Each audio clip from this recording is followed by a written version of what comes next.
Hay momentos en política donde una cifra se roba todos los titulares, y hay momentos mucho más importantes, momentos donde lo verdaderamente relevante pasa desapercibido. Eso fue exactamente lo que ocurrió durante la más reciente presentación del Gabinete de Seguridad de Claudia Sheinbaum. Durante horas los medios repitieron una misma cifra, 46%, 46% menos homicidios, 46% de reducción desde septiembre de 2024. 39 homicidios menos por día, el mayo más seguro de los últimos 12 años. Y sí, es una cifra enorme, una cifra capaz de dominar titulares, capaz de generar debates, capaz de cambiar narrativas políticas enteras. Pero mientras todos discutían el número, ocurrió algo mucho más importante, algo que podría definir el futuro de la seguridad mexicana durante los próximos años, y prácticamente nadie habló de ello. Porque Claudia Sheinbaum mostró por primera vez ante las cámaras una herramienta que hasta hace muy poco permanecía lejos del conocimiento público. Un sistema, un tablero, una plataforma, una estructura tecnológica que permite al gobierno federal monitorear homicidios, municipios prioritarios, colonias específicas, robos y patrones de violencia prácticamente en tiempo real. La mayoría de las personas escuchó esa explicación y siguió adelante. Pero quienes entendieron lo que estaban viendo comprendieron algo muy distinto. Porque la historia ya no se trata únicamente de policías, ya no se trata únicamente de soldados, ya no se trata únicamente de operativos. La historia ahora se trata de información. Y quien controla la información suele controlar mucho más que eso. Para entender por qué esto es tan importante tenemos que regresar algunos años atrás. Porque durante décadas México enfrentó un problema recurrente. Los gobiernos reaccionaban. Los grupos criminales actuaban primero, las autoridades respondían después, los homicidios aumentaban, se desplegaban fuerzas federales, la violencia disminuía temporalmente, y luego el ciclo volvía a comenzar, una y otra vez, una y otra vez, una y otra vez. Cambiaban los presidentes, cambiaban los gobernadores, cambiaban los secretarios, pero el patrón permanecía. Por eso resulta tan importante comprender lo que vimos durante esta conferencia. Porque lo que se presentó no fue simplemente una reducción estadística. Lo que se presentó fue una nueva filosofía de seguridad. Una filosofía basada en una palabra: datos, datos y más datos. Durante la conferencia, la presidenta mostró cómo el gabinete revisa a diario los homicidios registrados en todo el país. No una vez al mes, no una vez por semana, todos los días, cada mañana, cada municipio, cada estado, cada variación, cada aumento, cada disminución. Todo aparece concentrado dentro de un mismo sistema. Y aquí es donde la historia comienza a ponerse realmente interesante, porque mientras la mayoría de la población observa únicamente los resultados finales, el gobierno está observando el proceso completo. Si los homicidios aumentan en una región, lo saben. Si disminuyen en otra, lo saben. Si aparece una nueva tendencia criminal, lo saben. Si una colonia específica comienza a registrar más violencia, también lo saben. Y eso cambia completamente las reglas del juego. Porque la pregunta deja de ser ¿dónde ocurrió el problema? Y pasa a ser ¿dónde ocurrirá el próximo problema? Ese cambio parece pequeño, pero en realidad es gigantesco, porque representa la diferencia entre reaccionar y anticiparse. Y ahí es donde entra el verdadero protagonista de esta historia. No Claudia Sheinbaum, no Harfuch, no los gobernadores, no los cárteles, sino la información. Porque mientras el país discutía la reducción del 46%, el gobierno estaba revelando la existencia de una estructura de análisis mucho más profunda de lo que la mayoría imaginaba. Y cuando observamos cómo funciona ese sistema, aparece una pregunta inevitable. Una pregunta incómoda. Una pregunta que podría cambiar completamente la forma en que entendemos la seguridad mexicana. Si el gobierno sabe cada día dónde están ocurriendo los homicidios, si conoce qué municipios presentan aumentos, si identifica colonias específicas, si integra información de fiscalías, Guardia Nacional, Marina, Defensa y organismos de inteligencia, entonces, ¿por qué siguen existiendo regiones donde la violencia continúa siendo tan intensa? Y la respuesta nos lleva directamente al corazón del conflicto, porque aquí es donde entra Sinaloa. Aquí es donde entra el cártel de Sinaloa. Aquí es donde entra la guerra interna que continúa transformando el mapa criminal mexicano. Y lo que reveló Omar García Harfuch durante esta conferencia explica mucho más de lo que parece. Y aquí es donde la historia cambia completamente. Porque cuando Omar García Harfuch tomó la palabra, muchos esperaban escuchar una celebración. Después de todo, las cifras parecían justificarla. 46% menos homicidios, 31% menos delitos de alto impacto, miles de detenciones, miles de armas decomisadas, Pero el mensaje que salió de la conferencia fue muy distinto, porque mientras las gráficas mostraban una caída en la violencia, Harfuch seguía hablando de líderes criminales capturados, de células desmanteladas, de laboratorios destruidos, de organizaciones que continúan operando. Y eso nos obliga a entender algo fundamental. Los homicidios pueden bajar, pero eso no significa que las organizaciones criminales desaparezcan. De hecho, una de las declaraciones más reveladoras llegó cuando se le preguntó directamente por el cártel de Sinaloa. La respuesta fue contundente. Harfuch reconoció que sigue siendo uno de los cárteles más fuertes del país. Pensemos un momento en lo que significa esa frase. Porque si el grupo criminal sigue siendo uno de los más poderosos de México, si continúa teniendo presencia territorial, si continúa siendo objetivo prioritario del Gabinete de Seguridad, entonces la reducción de homicidios no puede explicarse simplemente diciendo que el problema desapareció. La realidad es mucho más compleja y mucho más interesante, porque lo que parece estar ocurriendo es una transformación en la forma en que el Estado enfrenta a estas organizaciones. Durante años, la estrategia de seguridad mexicana estuvo marcada por grandes operativos, convoys, despliegues militares, capturas espectaculares, conferencias de prensa mostrando armas y vehículos asegurados. Y aunque muchas veces esas acciones producían resultados importantes, también generaban un efecto secundario. La violencia se desplazaba, una organización se debilitaba, otra ocupaba el espacio, un líder era capturado, aparecían nuevos líderes, y el ciclo volvía a comenzar. Por eso resulta tan relevante lo que mostró la presidenta durante esta conferencia, porque ahora la apuesta parece ser diferente. Ahora el gobierno intenta identificar patrones, entender comportamientos, anticipar movimientos, localizar puntos críticos antes de que se conviertan en crisis nacionales. Y cuando observamos el caso de Sinaloa, esa diferencia se vuelve evidente, porque Sinaloa no es cualquier estado. Sinaloa representa uno de los mayores desafíos de seguridad del país. Es una entidad donde convergen historia, poder económico, redes criminales internacionales y disputas internas que han cambiado radicalmente el equilibrio de fuerzas. Durante años el nombre de Sinaloa estuvo asociado a una sola estructura, un cártel, una marca criminal, una organización capaz de proyectar influencia mucho más allá de las fronteras mexicanas. Pero en los últimos años esa estructura comenzó a fragmentarse. Y cuando una organización de ese tamaño se fragmenta, las consecuencias suelen ser impredecibles. Por eso el gobierno federal ha concentrado una parte importante de sus esfuerzos en esa región. No por casualidad, no por razones políticas, sino porque entiende que lo que ocurre en Sinaloa tiene repercusiones nacionales, y las cifras lo reflejan. Según la propia información presentada en la conferencia, Sinaloa sigue apareciendo entre las entidades con mayores niveles de homicidio del país. Eso significa que la batalla está lejos de terminar, muy lejos. Sin embargo, también existe otra lectura posible, una lectura que favorece al gobierno, porque si incluso en medio de una situación tan compleja el promedio nacional continúa disminuyendo, entonces la administración puede argumentar que la estrategia está funcionando, y eso es exactamente lo que está haciendo. Pero aquí aparece una pregunta todavía más importante. ¿Qué papel juega Omar García Harfuch en todo esto? Porque para entender la estrategia de Sheinbaum es imposible ignorar su figura. Desde el primer día quedó claro que Harfuch ocuparía un rol central, no solamente por su experiencia, no solamente por su trayectoria, sino porque representa una visión específica de la seguridad, una visión basada en inteligencia, investigación, análisis operativo y coordinación interinstitucional. Durante esta conferencia esa visión apareció una y otra vez, cuando habló de capturas, cuando habló de decomisos, cuando habló de cooperación internacional, cuando habló de objetivos prioritarios.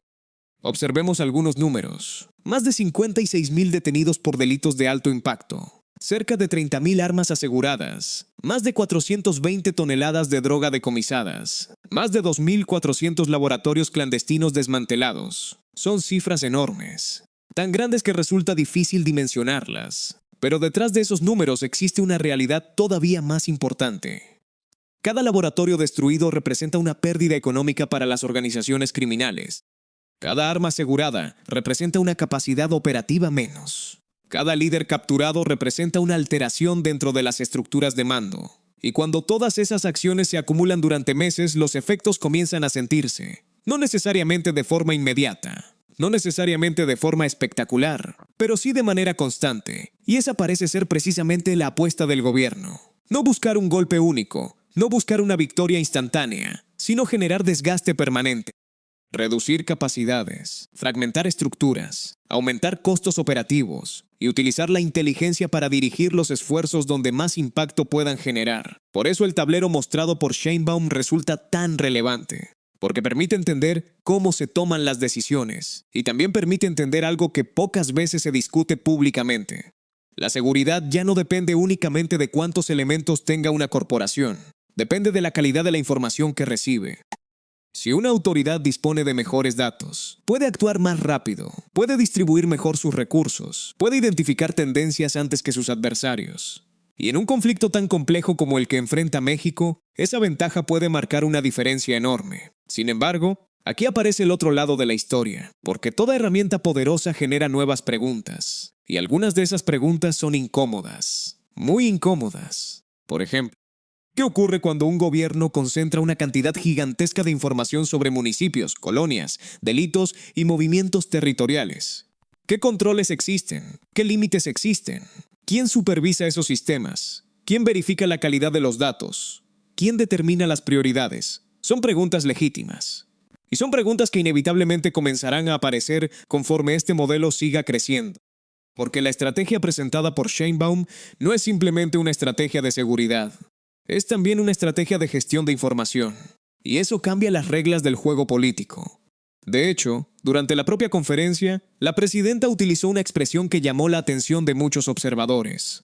Habló de una auténtica obsesión por los datos, una frase aparentemente simple, pero profundamente reveladora, porque muestra cómo entiende el gobierno la seguridad, no como una reacción, sino como un proceso permanente de medición, seguimiento, evaluación y corrección. Y aquí es donde aparece otro elemento fundamental de esta historia, la comparación inevitable con el pasado. Porque cada vez que una administración presume resultados, surge una pregunta automática. ¿Realmente estamos mejor que antes? ¿O simplemente estamos observando una nueva narrativa política? Esa discusión comenzó apenas terminaron las presentaciones.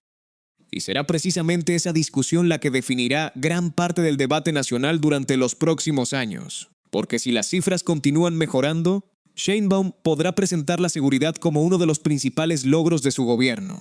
Pero si la tendencia se revierte, si los homicidios vuelven a aumentar, si las organizaciones criminales recuperan capacidad de violencia, entonces todo el discurso construido alrededor de estos resultados comenzará a ser cuestionado. Y ahí es donde la historia se vuelve todavía más interesante, porque detrás de las estadísticas existe una batalla mucho más grande. Una batalla por el relato, una batalla por la percepción pública, una batalla por definir quién tiene razón respecto al rumbo que debe seguir México. Y lo que viene a continuación podría determinar el resultado de esa disputa, porque el verdadero secreto de esta estrategia no está en los homicidios, no está en Harfuch, no está en los operativos, está en algo mucho más profundo, algo que conecta seguridad, política, tecnología e inteligencia en una sola estructura. Y cuando entendemos cómo funciona esa estructura, todo el panorama comienza a cambiar. Y aquí es donde la historia deja de tratarse de seguridad, porque en realidad estamos hablando de poder. Poder para tomar decisiones, poder para dirigir recursos, poder para definir prioridades, poder para determinar qué problemas reciben atención inmediata y cuáles permanecen invisibles.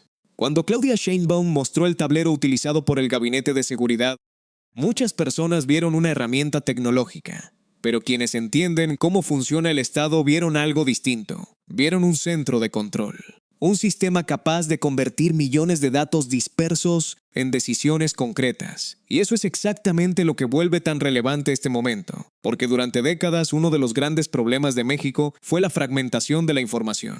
Las fiscalías tenían datos, los estados tenían datos, las policías tenían datos, las fuerzas armadas tenían datos, pero muchas veces esa información no estaba conectada. No estaba integrada, no estaba centralizada, no podía convertirse rápidamente en acciones coordinadas. Lo que Sheinbaum presentó apunta precisamente a resolver ese problema. Y para comprender la magnitud del cambio, debemos observar algo que ocurrió durante la conferencia y que pasó casi desapercibido. La presidenta explicó que diariamente revisan qué estados tienen más homicidios, qué municipios presentan incrementos, qué colonias muestran patrones preocupantes, y que esa información se utiliza para ajustar operativos, investigaciones y despliegues. Parece algo lógico, parece incluso obvio, pero en realidad representa una transformación enorme. Porque durante mucho tiempo las decisiones de seguridad se tomaban con información rezagada, con reportes semanales, mensuales, incluso trimestrales. Ahora el objetivo es trabajar prácticamente en tiempo real. Y cuando un gobierno comienza a operar de esa manera, la velocidad de respuesta cambia completamente. Sin embargo, aquí aparece una pregunta fundamental. ¿Los datos son suficientes? Porque una cosa es identificar un problema, y otra muy distinta es resolverlo. Y ahí es donde entran las cifras presentadas por Marcela Figueroa. Según el informe, 8 estados concentran más de la mitad de los homicidios del país: Guanajuato, Baja California, Sinaloa, Morelos, Estado de México, Guerrero y Veracruz. Esa información revela algo importante. La violencia no está distribuida de manera uniforme. Existen focos específicos, regiones específicas, municipios específicos, y precisamente por eso el gobierno insiste tanto en la focalización, porque entiende que atacar esos puntos críticos puede producir efectos nacionales. Veamos el caso de Guanajuato. Durante años fue considerado uno de los principales focos rojos del país. Los niveles de violencia alcanzaron cifras alarmantes. Las disputas criminales parecían no tener fin. Sin embargo, durante la conferencia se informó una reducción cercana al 68% respecto a los momentos más críticos observados durante la administración actual. Si esa tendencia se mantiene, estaríamos hablando de uno de los cambios más importantes dentro del mapa nacional de seguridad. Pero la palabra clave aquí es sí, porque una tendencia positiva no garantiza resultados permanentes, y el propio gobierno parece entenderlo. Por eso continúa realizando detenciones, por eso continúa desplegando operativos, por eso continúa fortaleciendo las tareas de inteligencia. De hecho, uno de los aspectos más llamativos de la conferencia fue que nadie habló de victoria definitiva. Nadie dijo que el problema estaba resuelto. Nadie afirmó que los cárteles habían desaparecido. Todo lo contrario. Las intervenciones dejaron claro que el conflicto continúa, y esa diferencia es importante, porque permite entender que la estrategia gubernamental no se presenta como una solución mágica. Se presenta como un proceso largo, complejo y todavía inconcluso. Aquí es donde entra un elemento que muchas veces se subestima: la percepción pública. Porque en política la percepción puede ser tan importante como la realidad. Si la ciudadanía percibe que la seguridad mejora, el impacto político es enorme. Si percibe que empeora, ocurre exactamente lo contrario. Por eso los datos tienen un valor doble. Sirven para tomar decisiones, pero también sirven para construir narrativa. Y eso no es exclusivo de México. Sucede en todos los gobiernos del mundo. Los indicadores económicos construyen narrativas. Los indicadores de empleo construyen narrativas. Y los indicadores de seguridad también construyen narrativas. La diferencia es que en este caso hablamos de vidas humanas, hablamos de homicidios, hablamos de violencia. Y eso convierte el debate en algo mucho más sensible. Precisamente por eso el dato del 46% tiene tanta importancia política. Porque no se trata únicamente de una cifra, se trata de un argumento. Un argumento que la administración utilizará para defender su estrategia. Un argumento que la oposición intentará cuestionar. Y un argumento que será examinado durante los próximos años por especialistas, periodistas y ciudadanos. Pero existe otra parte de la conferencia que merece atención. La sección dedicada a la llamada atención a las causas.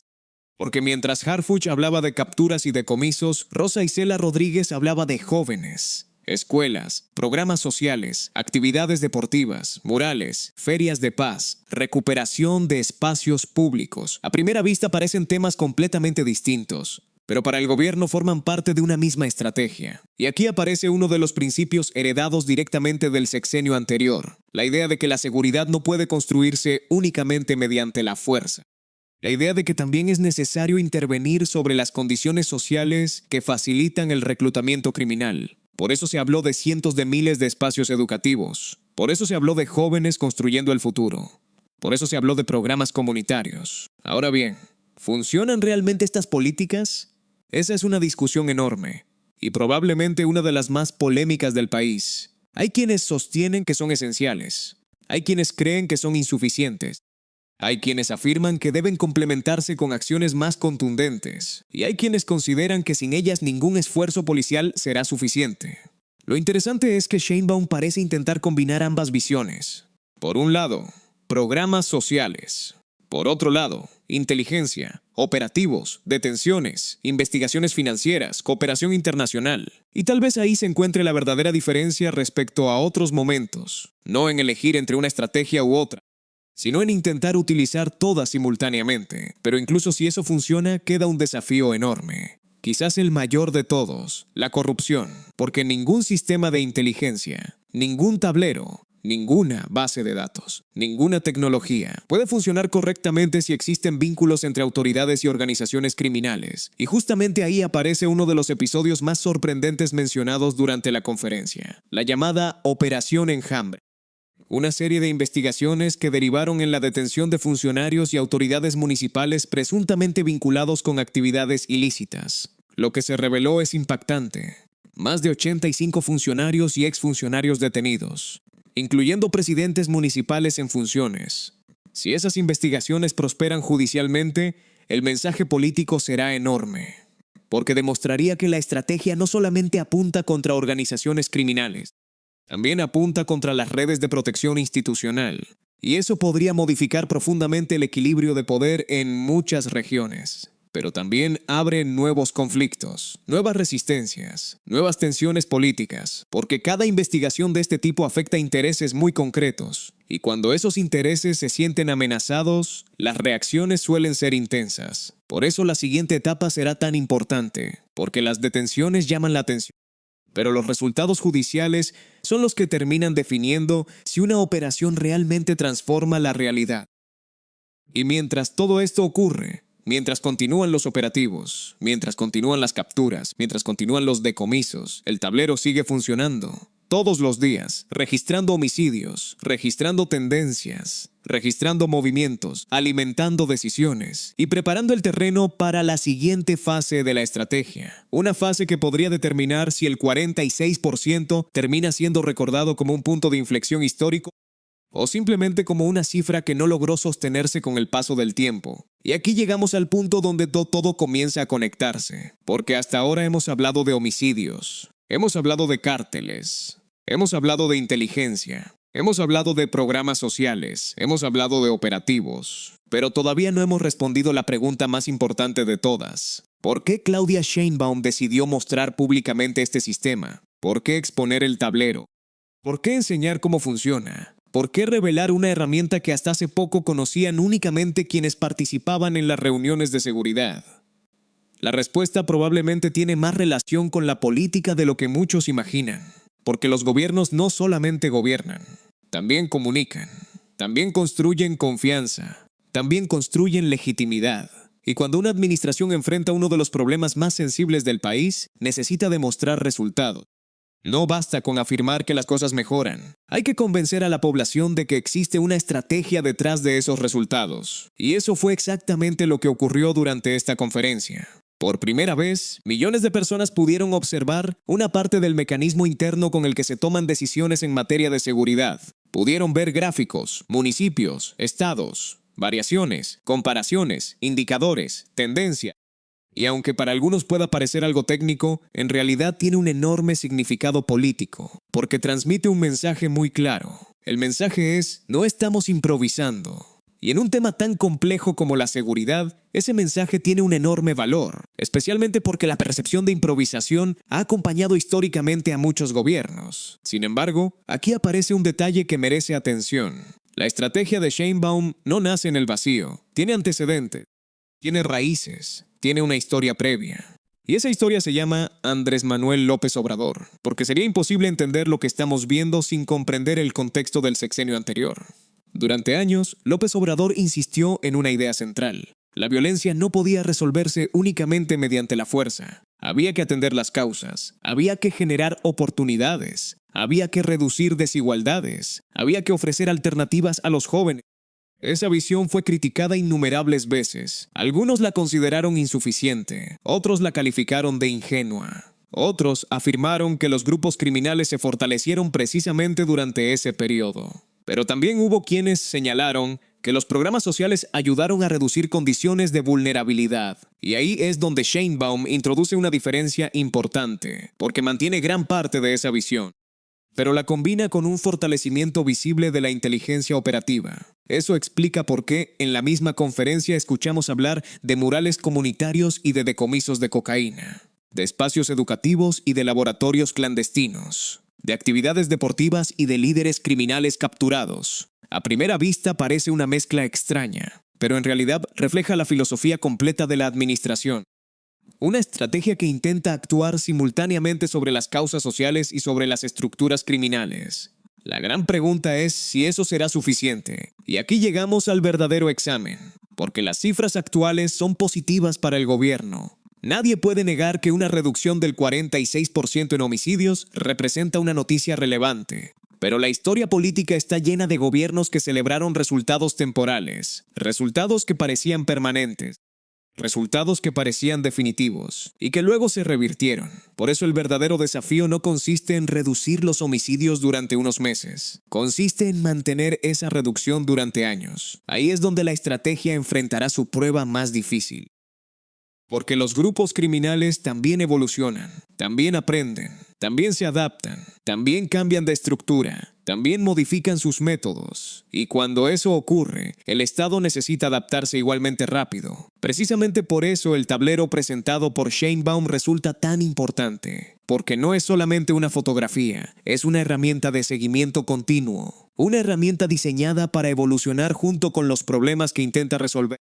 Pero hay algo todavía más interesante. Durante la conferencia, la presidenta explicó que este sistema ni siquiera está terminado. Habló de nuevas etapas, habló de mejoras, habló incluso del posible uso de inteligencia artificial para analizar información de manera más eficiente. Y ahí es donde la historia adquiere otra dimensión, porque ya no estamos hablando únicamente de seguridad, estamos hablando del futuro de la administración pública. Estamos hablando de gobiernos que toman decisiones utilizando cantidades masivas de información. Estamos hablando de modelos predictivos. Estamos hablando de sistemas capaces de detectar patrones antes de que resulten evidentes para los seres humanos. Y aunque eso suena impresionante, también genera nuevas preguntas. Preguntas sobre privacidad, preguntas sobre supervisión, preguntas sobre transparencia, preguntas sobre límites institucionales. Preguntas que seguramente aparecerán con más fuerza conforme estos sistemas se desarrollen. Sin embargo, mientras ese debate avanza, el gobierno continúa concentrado en un objetivo inmediato: reducir la violencia, porque al final del día, todas las discusiones terminan regresando al mismo punto. Los homicidios, los delitos, la seguridad cotidiana, la experiencia de las personas, y ahí es donde la narrativa gubernamental encuentra su principal fortaleza. Porque los datos presentados no muestran únicamente una disminución en homicidios, también muestran reducciones en secuestro, robo con violencia, robo de vehículos, robo a negocios, robo a transportistas y otros delitos considerados de alto impacto. Si esas tendencias continúan, el gobierno tendrá argumentos sólidos para defender su estrategia. Si se detienen o se revierten, la discusión cambiará completamente. Y por eso cada número importa, cada indicador importa, cada tendencia importa. Porque detrás de cada dato existe una batalla política enorme, una batalla que apenas está comenzando. Y quizá esa sea la gran conclusión de toda esta historia. La conferencia no fue solamente un informe de seguridad. Fue una demostración pública de cómo el gobierno quiere ser percibido, como una administración que mide, que analiza, que monitorea, que utiliza tecnología, que toma decisiones basadas en evidencia. Ahora bien, que esa percepción coincida plenamente con la realidad es algo que únicamente el tiempo podrá confirmar, porque la verdadera prueba nunca ocurre durante una conferencia. La verdadera prueba ocurre en las calles, en los municipios, en las comunidades, en la vida cotidiana de millones de personas. Y es ahí donde finalmente se decidirá si esta estrategia logra consolidarse, o si termina convirtiéndose en una promesa más dentro de la larga historia de la seguridad mexicana. Pero antes de terminar, hay una última pieza del rompecabezas. Una pieza que cambia completamente la forma en que debemos interpretar todo lo que acabamos de ver. Y tiene que ver con algo que muy pocos notaron. Algo que estuvo presente durante toda la conferencia. Algo que explica por qué el gobierno insiste tanto en mostrar cifras, gráficos y resultados. Porque en realidad no está peleando únicamente contra el crimen. También está peleando por controlar el relato nacional sobre la seguridad. Y esa batalla puede ser tan importante como cualquier operativo. Y aquí llegamos a la pieza más importante de toda esta historia. La pieza que explica por qué esta conferencia fue mucho más que un informe de seguridad. Porque si observamos cuidadosamente todo lo ocurrido durante la presentación, descubrimos algo fascinante. La administración de Claudia Sheinbaum no estaba únicamente mostrando resultados, estaba construyendo una narrativa. Y eso es completamente distinto. Una narrativa es una historia, una forma de interpretar los hechos, una manera de explicar la realidad. Y durante años, uno de los mayores problemas políticos para cualquier gobierno mexicano fue precisamente la seguridad. Porque la narrativa dominante era siempre la misma: violencia, cárteles, impunidad, homicidios, crisis. Por eso resulta tan relevante lo que vimos en esta conferencia. Porque por primera vez en mucho tiempo, el gobierno intenta instalar una narrativa diferente. Una narrativa basada en 3 ideas fundamentales. Primera idea: la violencia está disminuyendo. Segunda idea: la estrategia está funcionando. Tercera idea: las decisiones se toman utilizando información y evidencia.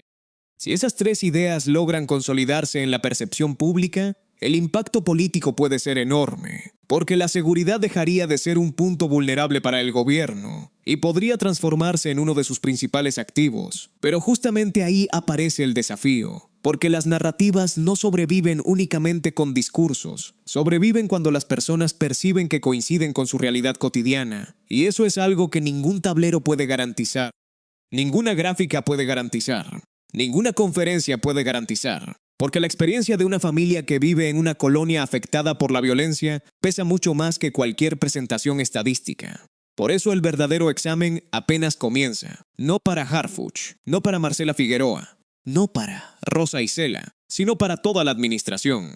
Porque mantener una reducción durante algunos meses es difícil, mantenerla durante años es muchísimo más complicado. Especialmente cuando hablamos de un país tan grande, tan diverso y tan complejo como México. Y aquí es donde debemos regresar a la cifra que abrió toda esta historia: 46%. La cifra que apareció en todos los titulares, la cifra que dominó las redes sociales, la cifra que ocupó las portadas, la cifra que el gobierno quiere convertir en símbolo de su estrategia. Pero después de analizar toda la conferencia, queda claro que el 46% no es realmente la noticia principal. La noticia principal es otra. La noticia principal es que estamos viendo el nacimiento de una nueva forma de gestionar la seguridad. Una forma donde la información ocupa el centro de todo, donde cada homicidio se registra, donde cada municipio se monitorea, donde cada tendencia se analiza, donde cada variación alimenta nuevas decisiones. Y eso representa un cambio enorme respecto a muchas etapas anteriores. Ahora bien, ¿significa esto que el problema está resuelto? No, ni remotamente. La propia conferencia dejó claro que los principales grupos criminales continúan activos. El propio Harfuch reconoció que el cártel de Sinaloa sigue siendo una de las organizaciones criminales más fuertes del país. Siguen existiendo disputas territoriales. Siguen existiendo organizaciones regionales. Siguen existiendo redes de extorsión. Siguen existiendo desafíos enormes. Y precisamente por eso el gobierno continúa realizando detenciones, decomisos y operaciones especiales prácticamente todos los días. Sin embargo, también es cierto que los resultados presentados muestran una tendencia que merece atención. Más de 56,000 detenidos, casi 30,000 armas aseguradas, más de 420 toneladas de droga decomisadas, miles de laboratorios clandestinos destruidos. Son números difíciles de ignorar, y son números que explican por qué el gobierno está tan interesado en exhibir públicamente su estrategia. Porque sabe que la batalla por la percepción pública será tan importante como la batalla contra el crimen organizado. Y aquí aparece una reflexión que pocos están haciendo. Quizás el cambio más importante no sea la reducción de homicidios. Quizás el cambio más importante sea la transformación del Estado mexicano en una estructura cada vez más orientada por datos. Porque lo que vimos en esta conferencia no se limita a la seguridad. Ese mismo modelo podría extenderse a salud, educación, infraestructura, movilidad, desarrollo social y muchas otras áreas. Por eso algunos observadores consideran que este tablero representa mucho más que una herramienta policial. Representa una nueva filosofía de gobierno. Una filosofía donde las decisiones dejan de depender exclusivamente de intuiciones políticas y comienzan a depender cada vez más de información cuantificable. Naturalmente, eso también implica riesgos, porque toda concentración de información requiere controles, supervisión, transparencia, rendición de cuentas. Y esos debates seguramente crecerán en los próximos años. Pero independientemente de la postura que cada persona tenga sobre este modelo, hay algo que resulta imposible negar. La conferencia dejó al descubierto una estrategia mucho más sofisticada de lo que la mayoría imaginaba. Y eso cambia completamente la conversación. Porque mientras millones de mexicanos discutían la reducción del 46%, el gobierno estaba mostrando algo mucho más profundo. Estaba mostrando cómo piensa, cómo analiza, cómo toma decisiones, cómo identifica prioridades y cómo pretende enfrentar uno de los desafíos más complejos del país. Por eso, cuando dentro de algunos años se recuerde esta etapa, es posible que la cifra del 46% no sea lo más importante. Es posible que lo más importante haya sido otra cosa. El momento en que el gobierno reveló públicamente el sistema que utiliza para observar prácticamente cada rincón del mapa nacional. El momento en que mostró que la seguridad moderna ya no depende únicamente de patrullas y operativos, sino también de información, de inteligencia, de análisis y de una auténtica obsesión por los datos. Ahora la pregunta queda abierta. ¿Crees que esta estrategia realmente está transformando la seguridad en México? ¿O piensas que todavía es demasiado pronto para hablar de una victoria? Déjalo en los comentarios, porque esta discusión apenas comienza. Si te gustó este análisis, suscríbete al canal, activa la campana, comparte este video con alguien que necesite verlo. Y recuerda, a veces la noticia más importante no es la que aparece en el titular, es la que estaba escondida detrás de él.